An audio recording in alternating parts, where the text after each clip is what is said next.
God damn. What the fuck's going on, ladies and gentlemen? I'm doing alright. I guess I could do better, but can't we all? Can't we all? The 100th is out. 100th is uploaded. It's got 35 views, I think, already. Maybe it's got more now. I try not to watch it too much, though, because it kind of gives you a sense of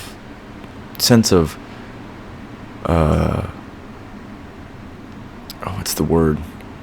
The sense of non-progression, I'm gonna say. You don't really feel like you're progressing because these things take a long time. Like social media and YouTube channels and all these things online take a long time to build, and it's not a guarantee. So if you constantly look at the analytics of all this shit, you're gonna go insane. I deleted the YouTube Studio app, which shows you it shows you everything. It shows you the analytics of literally everything, where in the country they're watching, fucking what videos they click on after yours and before yours. They got all kinds of shit on there. And if you sit there and watch that all day long, you're gonna get discouraged as fuck. That's the word I was looking for. You're gonna get so discouraged because it looks like nothing's happening. But you can't look at that. You gotta look at the grand scheme of things. The 100th was pretty well done, I think. I mean, I was pretty proud of it. I know it can be improved, obviously, but for what we did, I think it's great.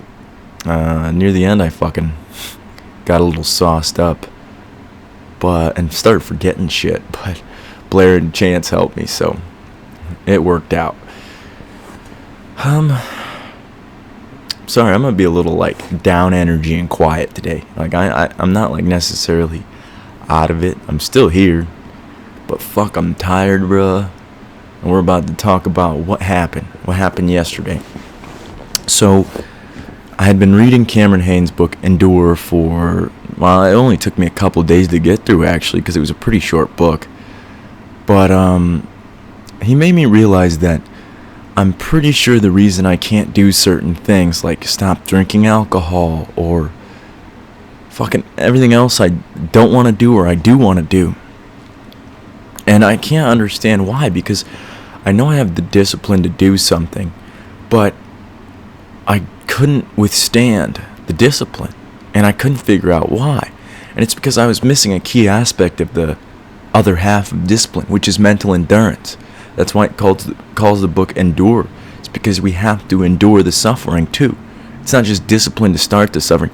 He was saying that the way he was describing it, he was using discipline and mental endurance interchangeably, but I think they're two pieces of the same puzzle. Because discipline, I feel like, can get you started, and you can even discipline your way through some things. Sometimes I've had some workouts where I don't want to fucking be there, and I'll dick around for a little while, but then I discipline myself to get back after it and do a few more reps. But where mental endurance comes in is how long can you take that suffering to the face without losing your goddamn mind.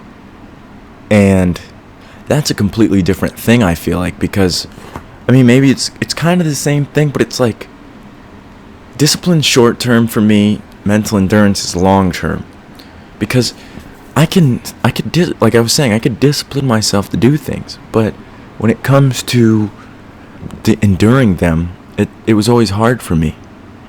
And so I challenged myself yesterday, and I nearly killed myself, to be honest with you. And I still don't feel like 100% back, which is understandable, but I fucking, I was listening to that book and getting fired up, man. And I was like, okay, this is the key I've been missing.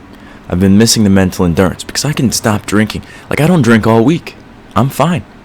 Fucking then the weekend comes around, I'm like, I want to fucking drink, brother. And then I go too hard and do stupid shit sometimes, and that's what I'm mainly trying to avoid. And that's going to get me to another thing I want to talk about, because I read 2 books this week. They're both pretty short, so don't get too excited.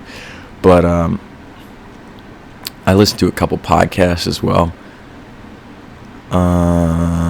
But yeah, I decided I was going to do leg day yesterday, which I did, and throughout the workout my brain was trying to get me to leave because I knew what was coming next. But I ended up doing the full workout because I didn't want to make excuses for myself. I'm really working on this mental endurance thing. I haven't been training it at all. I didn't even know about it. I should have read Cam Hanes' book when I first found out about it. Because I think that's the other half.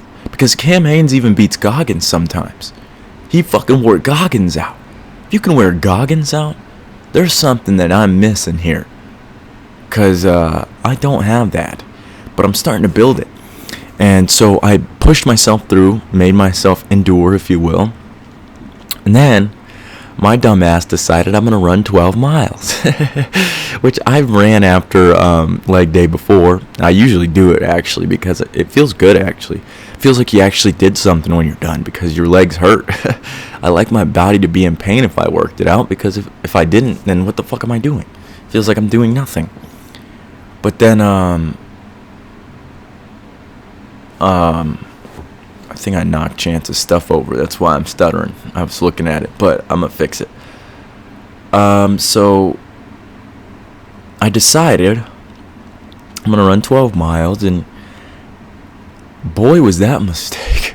I mean, it wasn't really a mistake. I'm proud of myself. But the most I'd ever done before that was 6 miles in one go in an hour. This time I did 9.5 in 2. Never ran more than an hour before. Figured I could do it. I could run the 12. But, bro, by the end of that 9.5, I wanted to go to 10. I wanted to push myself, but I didn't have anything left. All my fucking brain was drained. I was dead. And then I got here. I fucking was out of it. Like, my brain did not work. It was like shut down. I think that, like, my body took so much energy that my brain's like, all right, we don't have time to think, or we don't have the energy to think right now. So my brain just was like, nothing there. Even Chance was like, what the fuck? Because he was trying to talk to me and laugh with me and shit. And I was like, staring at him like I was retarded. I could not think. But then my whole body started fucking up. My legs started hurting, my back and my arms. And then my fucking whole diaphragm started constricting, like it started like fucking spazzing and shit, and I ended up throwing up. And then I was woozy and like lightheaded for like an hour and a half. I ate a couple pieces of bread. I lay down on the couch, drank some water. Chance got me some water after I threw up. Fucking goat for that, because I just kept dry heaving. Like, I didn't have anything in my stomach to throw up. I was just throwing up stomach acid, and I'm sorry if this is too much information or you're eating or something. That's my bad. But after like 3 throw-ups of stomach acid, it was just like I was basically just choking. And like it's so funny to think about now, but I was pissed when it was happening because I felt terrible. Like, I felt fucked up. I probably look psychotic, but the reason I set out on that journey yesterday was to test myself and test my mind, because I knew I wasn't giving my 100%. I'm like, when I'm done after 6, I know I can give more. So let's fucking see how far we can actually go. And after these it was an hour and 55 minutes to be exact, not 2. But after that hour and 55 minutes, man, I was fucked up for like an hour and a half. It took just as long to recover, because it took me eating a couple slices of bread. I was making dinner while I was eating those slices of bread, and I could barely make dinner. I had like no energy left, which I only ate a sandwich yesterday, and I wasn't even going to do that. I'm like, I'm going to fast, and then I'm going to do all that shit. It shows how fucking nuts I am, but I was eating those bread while I was fucking making dinner. I could barely do it, man. I was like, slouched over the fucking potatoes I was cutting, and fucking had the bowl of meat I was mixing, like, I had like no strength left. But then once I got that food in me, I didn't even want to smoke weed. And anybody who knows me knows that's a goddamn surprise. Normally I always want to smoke, but I could not. Like, I felt dead as fuck. And it humbled the fuck out of me, because I realized, holy shit. No. The Zen-Up's trying to get me. It humbled the fuck out of me, because I thought I was close to Goggins. I wholeheartedly thought that when I first started this podcast, and like I said, I had thought I figured it out. When I thought that I could run 2, 3, 4 miles, 5, 6, I just kept pushing myself, and I'm like, okay, so as long as I can run a few, I can run as many as I want because it's mental strength. Nobody. Your body starts to break down. It's just like what Goggins says. After that first hour, bro, that second hour you're running, that is torture. It's hell. And I stopped a few times to walk and stopped a couple times to drink water. And then I kept going. It was still such torture. If I didn't stop, I'd probably fucking die out there. Because it was hot as shit yesterday. And I ran, what I do is I run around Winnebago, which is the place I work, obviously. And it covers like all of Forest City. And so I ran around Winnebago once, got my water I left it on my truck tailgate so I could fucking just grab it and keep running. I kept running and drinking, ran around the block, put my water back, and then I fucking ran the opposite direction, back around the track, or back around Winnebago. I got stuck in like a piece. I stopped and paused it to pee too, I forgot. But I stopped at this piece by Winnebago. They got this little road that they test RVs on. It's got bumps and railroad tracks and hills just to test all the RVs. And I went back there because there was a security guy on the main road out to the highway, and I wanted to take a piss back there because I'm like, I'm not gonna stop at a gas station. They probably won't let me in. I'm all fucking sweaty and red and no shirt and look like I'm dying. I was like, they won't let me in, or they're gonna call the fucking ambulance because I look like I'm fucking dying. So I went behind that hill that they have out there, and I peed back there. And then I started running from the top of the hill. I ran down, and I started running in that direction. But then I noticed where I was running was leading right into their like inventory of RVs, and it was fenced off. And so I'm like, holy shit, I don't know if I'm going to be able to get out of here. So I had to run back and then run around again.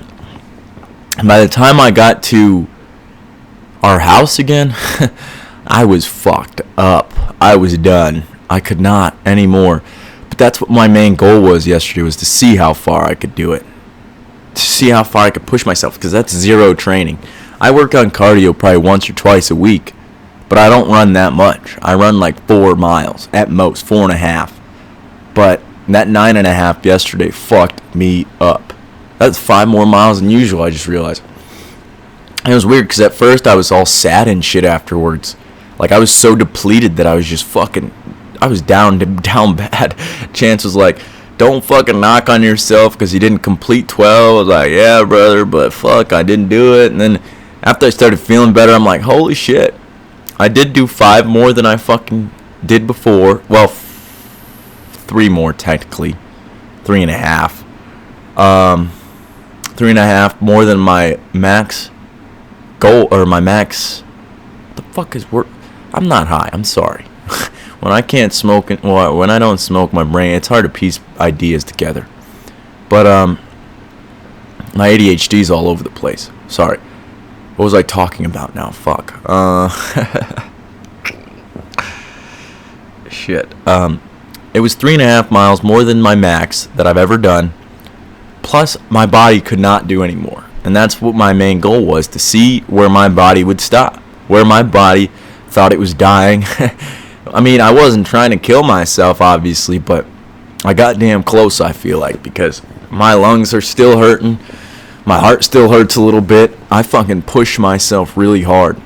And in that heat, my RPM, or my BPM was like 185 the whole time. Normally it's like 160, 170 if I'm pacing myself. I was pacing myself the whole time, too. I was just light jogging, because normally I'm fucking ripping. I'm trying to see how fast I can go, but yesterday I was trying to see how long I could go distance-wise. But I ended up getting a new time, which isn't necessarily a bad thing in testing myself, which is what I got out there to achieve. And it gave me a whole different perspective on life, to be honest, because I thought I was fucking giving it my all, but I wasn't. I wasn't giving it even half of what my all. It's like Goggins says, but we only use 40% of our capacity. And then that other fucking 60% goes by the wayside, because that's really all you need to use to get through normal society. It's like 40% of your mental discipline and brain capacity. But if you push more and see what... Okay, so our epigenetics is essentially the study of genes mutating, right, in response to our environment. And what I mean by that is, we, like I've said this before, but we all get these... We all are born essentially with the same set of genes. That's why when they say there's an alcoholic gene or this addiction gene or that addiction gene, it's not the genes itself. We all are born with these certain set of genes, and then through our environment, these genes get activated, and then once these genes are activated, epigenetics is when they get passed down to your children after those genes has been mutated. That's what's getting passed down, is the environmental stimuli that activated that gene to turn it on and respond to the environment and what it needed. Now, what was my point of that? Just give me a second, ladies and gentlemen.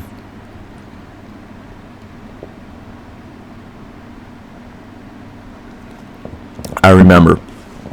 So basically, we got all these dormant genes that we don't know what they can and can't do because we haven't activated them. Like athleticism gene, maybe. And it's not even necessarily the gene itself, it's just in response to the environment. I'm sure it's many genes responding to the environment. But that's essentially what I'm trying to get across is that if you never test yourself and never see what you're capable of, you'll never know what you're able to do. And obviously that's a cliche and people say it all the time, but it's the goddamn truth. I mean, if you don't try to make grilled cheese, how you know if you can ever make a grilled cheese? You don't. You think you do. I mean, and you have the knowledge to make one, but you've never made one. So you don't know if you're going to do it right, or how exactly it works, how long it needs to stay on each side, and how long it takes for the cheese to melt. And that's essentially what like running or doing other things is. And that'll lead me to the second book I read, which is Atomic Habits by, let's see, James Clear, maybe? Is that his name? Let's find out. James Clear. Yep. By the way, I want to talk about In the Realm of Hungry Ghosts, Scattered Minds, Empire of the Summer Moon, Nicomean Ethics. All these books that I've read recently, I think that they should be taught in English class in high school. I mean, Atomic Habits, I'm going to get to that in a second. I haven't talked about that book yet, but Atomic Habits is how to build healthy habits and break bad ones. But it's like the scientific way of how this shit works. So it's not like, oh, you just got to do this. You just got to want it and work harder. Nah, he talks about that in the book like, hey, that's bullshit. That's not going to work. You need to have these certain systems set up, and then you'll either break or get the habit you want going. And then Endure, obviously, that's about mental endurance. In the Realm of Hungry Ghosts is about addiction. Scattered Minds, about ADHD and other mental disorders. The Myth of Normal. Empire of the Summer Moon is Native American fucking history. Nicomean Ethics is from the Roman and Greek Empire, and it's teaching you how to be an ethical and moral person. I don't understand why we're not taught these things in school. We should be taught behavioral control, mental strength and discipline, fucking morals, morality, fucking, is what I meant. And not necessarily like a Christian morality, like, and there's nothing wrong with that, but like, just create like a moral code. And I don't know who I'd trust to do this, because all the motherfuckers that are trying to command us now are fucking robbing us and shit, but just create a moral code for kids that is like a structure, like a moral structure to not make them, but allow them to act as a good and ethical being. And we don't do that in school. We just leave it up to the parents, and we think discipline, like sending them to detention or whooping their ass or whatever, is going to help, but it doesn't necessarily help. And even if you do whoop a kid's ass or send them to detention, you didn't teach them anything, because you didn't tell them what they, well, they know what they did wrong, but what was my point? They don't necessarily think it's wrong in their own head. You got to explain to them why it's wrong, because maybe their parents didn't, or maybe they just picked up this habit and they don't even know why they do it themselves, and here they are fucking repeating it over and over again. It could cause burden to the child if they don't even like the habit they're doing. And I've had plenty of those. I was a fucked up kid. I had no morals, no fucking really guidance. Like, obviously I had my parents, but they were busy all the time. They were working, they were cleaning the house, they were taking care of us. They had shit they had to do. So I was usually by myself, just watching YouTube or playing outside or hanging out with my homies. But kids need that structure. But this Atomic Habits book is very beneficial as well, because he talks about how there's certain systems that we need to put into place, like time and place, and then you got making your goals like worth doing. Like, you make them so that you're excited to do them. Make them so that they're easy to do. Make them so that it's just like, okay, you're gonna have to read the book, because I'm not gonna remember all the shit he said. Plus, I was listening to it on 1.15 speed, so it was kind of fast. It wasn't really fast for my brain, though. It was just like he was talking to me. I usually turn the audiobooks up just because they're like talking like this, and if you are talking like this all the time, it fucking sucks. So I speed it up so it's talking like this, and then I can hear the guy talking to me, and it's like, hey, yeah. But yeah, this book is actually pretty amazing. It's like, and these two books recently, I think, is what I needed, to be honest, because I've been struggling so hard. The alcohol is just so fun for me. And it also talks about in this Atomic Habit books that breaking a habit is not necessarily about just breaking the action itself. You have to completely shift your identity. And I understand that, because I used to be fat. I used to overeat all the time. And I still overeat sometimes, but I burn it off now, luckily. But when I was fat, I had that identity that I was inactive and I was never going to do anything to change that. And then when I shifted, at first the gym fucking sucked. It was trash. I hated it. And I hated going, and sometimes I'd fucking slack off a lot. There was times where I would first go into the gym when I first started, and I'd go in, do half the workout, and leave, just because I had no discipline. I had no mental strength or no drive to be there. I hated that fucking place. Sometimes I still feel that way, but I know how to work through it now. But what was I talking about? Oh yeah, I had to completely shift my identity into an athletic person. And that's like shifting how your brain thinks about yourself. That's why it's so hard, because, like, say for drinking, instead of saying I'm not drinking, I have to say I'm not a drinker. Same with smoking. Same with anything else. Because you have to completely shift your identity away from that. I'm not a drinker. If you don't want to drink, you're not a drinker. Or if you used to smoke, you're not a smoker now. Instead of saying I quit smoking, you're saying I'm not a smoker, identifying yourself as a person who either doesn't drink or who doesn't smoke. And and it's a really hard thing to do. And then you gotta like structure it time and like place wise. Like, say I've been trying to start a habit of meditation every day, and I would like start it and then stop it and then start it and stop it. And it's because I didn't have it like structured specifically to when I have to do it, and no negotiating. Like, I'd be like, oh, I'm gonna do it then, and then I'd never do it. No, you have to be like, as soon as I get done after work, I'm gonna put on my workout clothes, and once those clothes are on, you know you're going. Like, that's it. And that's what you have to train in your brain. And then you go and then say, I'm going to meditate after that. And then you meditate after that. I meditated before this podcast. 10 minutes. And that's how I have to repeat that every day. And it's going to suck, but I have to do it. And I'm going to try to hold myself. I'm not going to say I'm going to try. I'm going to hold myself accountable. I've been called. Hold on. I've been called wise and smart. Not smart recently, but I've been called wise today.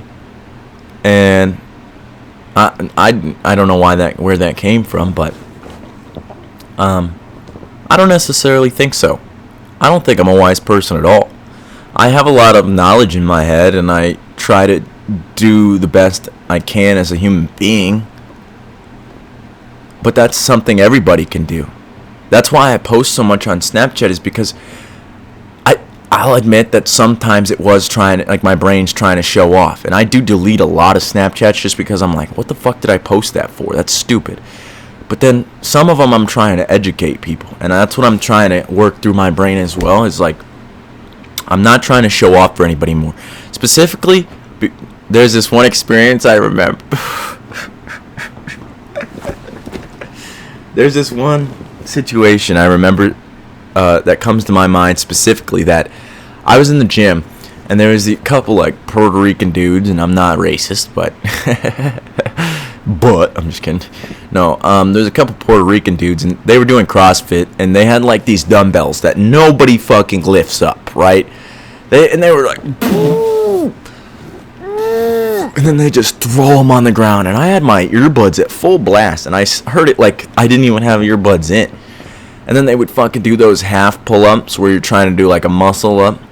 It looked like they were just trying to show off, and I could feel that. And I'm like, oh, this is what I look like when I'm trying to show off? Ew, fucking nasty. I look disgusting. You just look like a fucking idiot, and you look like a piece of shit because you're trying to show off for everybody else instead of just trying to do your own thing. And then you're like wondering what the fuck is wrong with me because I'm trying to show off for everybody. And most of the people, I'm going to say this, most people don't even fucking think about you. And most people don't realize that. Most of the time we're spending our time thinking about ourselves. And that's just how it goes. So think about how much you spend time thinking about yourself. Other people are doing the same shit. So when you think, oh, this person's probably thinking about me or looking at me weird, they probably don't even give a fuck or know you're there. And even if they do know you're there, they probably don't care.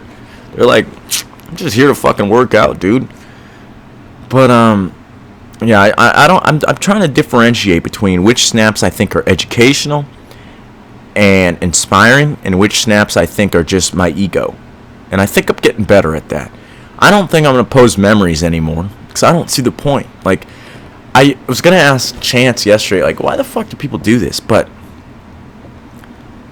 I realized I'm a hypocrite and I do it myself, and so I started thinking, why do I do it? And it's because I remember this point in history that was influential, or it was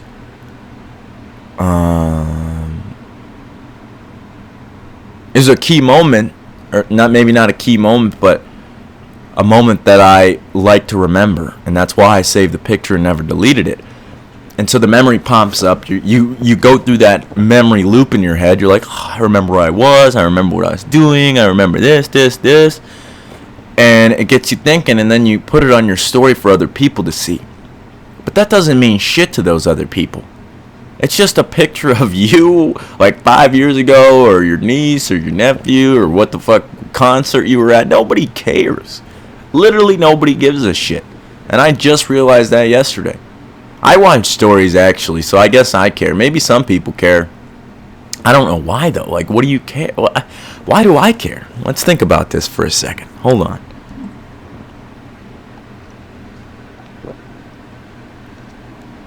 For me, watching Snapchat stories is kind of just like gaining experience. It's like short clips of people's lives, and I'm gaining experience through their life, or through the screen into my head, without having to do it. Like, some people post weird shit, and then I'm remove this guy. Like, I seen some lady post free Palestine, and I'm like, yeah, all right, time to block it, or not block her, but time to remove this lady. I don't even show me where Palestine is on a map, please. I can't even show you. So if you show me, I'd be pretty goddamn impressed. Oh my god. What else do we have to talk about? I'm gonna sit back and take a deep breath. I apologize if it's a long time.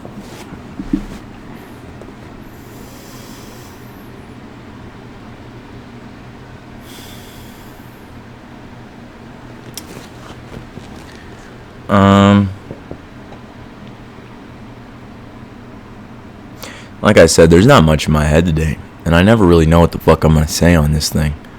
I just kind of sit down and talk. But in the Endure book, Cameron Hanes told a story about, or Goggins told a story, because in that book, Joe Rogan's the foreword and Goggins is the afterword, and then the meat of the fucking book is Cameron Hanes. It's like one of the best books of all time. But then Goggins at the end, he told this story where Cam Hanes told him he was going to be in town and he wanted to go for a run. And apparently runners and like athletes do this to each other to make sure they're like on par and they're not slacking. Like, one of them will just show up in the other's town and be like, hey, I'm in town, let's run or let's work out. And Cam had told Goggins it was going to be a light workout, light run. And Goggins was like, I know what that means. It means we're going ham. And so Goggins wanted to fucking take him on a goddamn mental journey, and so he was going to take him on a long run. Took his girl with him to make sure Cam thought it was going to be a light run. And he's like, little did he know my girl could throw down too. That was his word in the book. His girl ran like 16 miles or some shit, something crazy.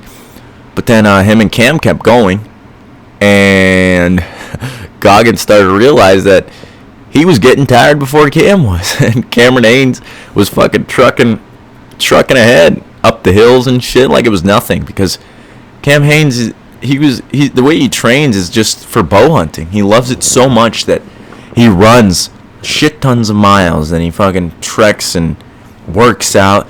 He wants to be the best bow hunter you could possibly be, and I think that's a fucking great goal. Because even if you're just bow hunting or podcasting like I'm trying to do, or you want to be a comedian, or you want to be a singer, anything you want to fucking do, why wouldn't you want to be the fucking greatest at it? And so you gotta maximize your ability to do these things.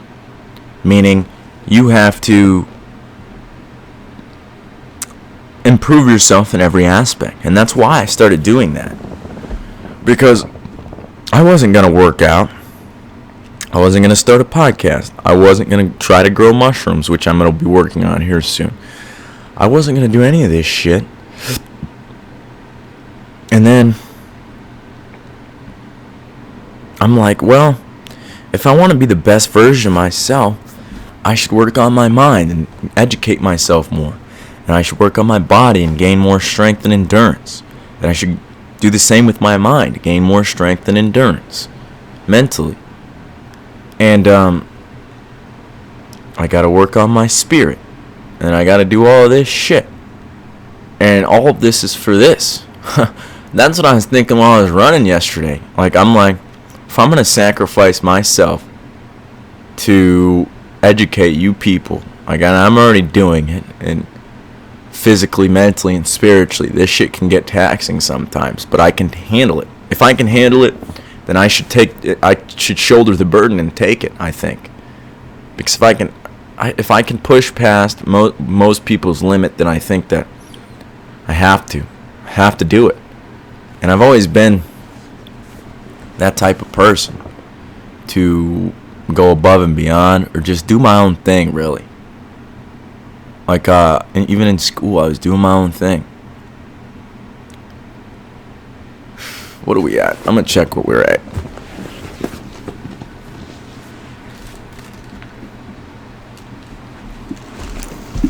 This one went by pretty quick. It's already 34 minutes in. That's pretty goddamn good. We don't got to talk for much longer, I suppose. We just got to fucking... Let's ponder for a second. Let's see. I'll tell you guys the next book I'm probably going to read. It's called Metaphysics. Metaphysics by Aristotle. And I'm going to read you the description of this title. It says, Aristotle's Metaphysics was the first major study of the subject of metaphysics. In other words, an inquiry into first philosophy or wisdom. It differs from physics, which is concerned with the natural world. Things which are subject to the laws of nature, things that move and change, are measurable. In metaphysics, the study falls on being insofar as it is being, the causes and principle of being, the causes and principle of substances. Aristotle asks, what is existence? How can things continue to exist yet change? And how can we best understand the world we live in? The work as it has come down to us is a compilation of Aristotle's writing on the subject made in Alexandria in the 1st century CE, and it proved enormously influential from the Greeks onward. Through the medieval and Renaissance periods in metaphysics, Aristotle absorbed Plato's view that nature is eternal and unchangeable, while accepting that we live in a world that appears full of change. Challenging work, Metaphysics is divided into 14 books. Jesus! It begins with the causes of things and questions the existence of God, the understanding of being, and the concept of substance. It proceeds to consider actuality, potentiality, and unity.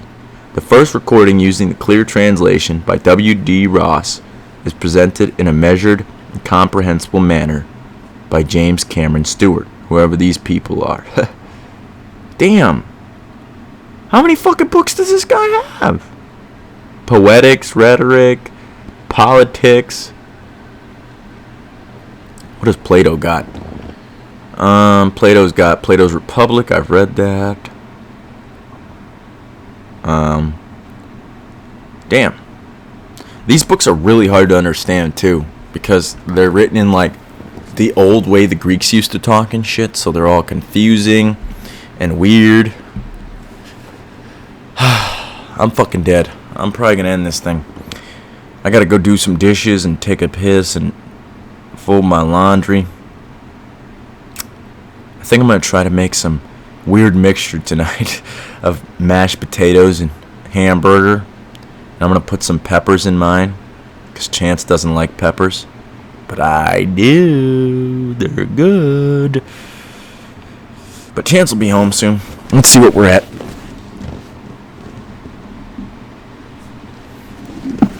You know the drills, lady and You know the drill, ladies and gentlemen. We can't end this thing until 40 minutes exactly. I will say that we haven't touched the microphone this time. I like this setup too. This one, I think this is the way I want to do it from now on. Because this works for 3, this works for 2, this works for 1. Me and Chance want to get an actual table also, and chairs that match that table size. That way we can...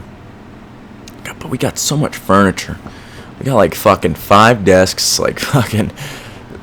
We got shit tons of furniture for no reason. Now I'm getting a thought. Oh yeah, okay, never mind. I was gonna say we can use the couch in my room as a podcast couch, but then we'd have to move the computer and all that shit, and that's nonsense, so I don't want to do that. Chance told me he might be moving to Wisconsin after our year lease is up. He wanted me to go with him, but I don't think I will. So if that happens, we're going to have to drive to each other to podcast and see each other and shit. Probably do more with Blair, more by myself.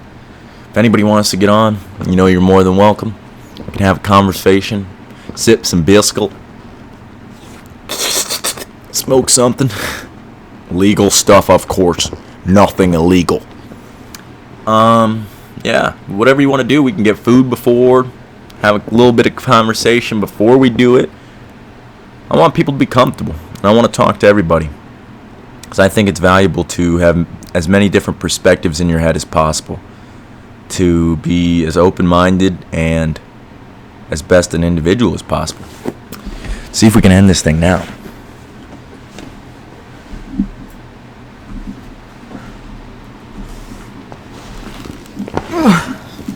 Yes, we can. All right. I gotta sit at a weird angle. That way I can see it. Let's see what we got.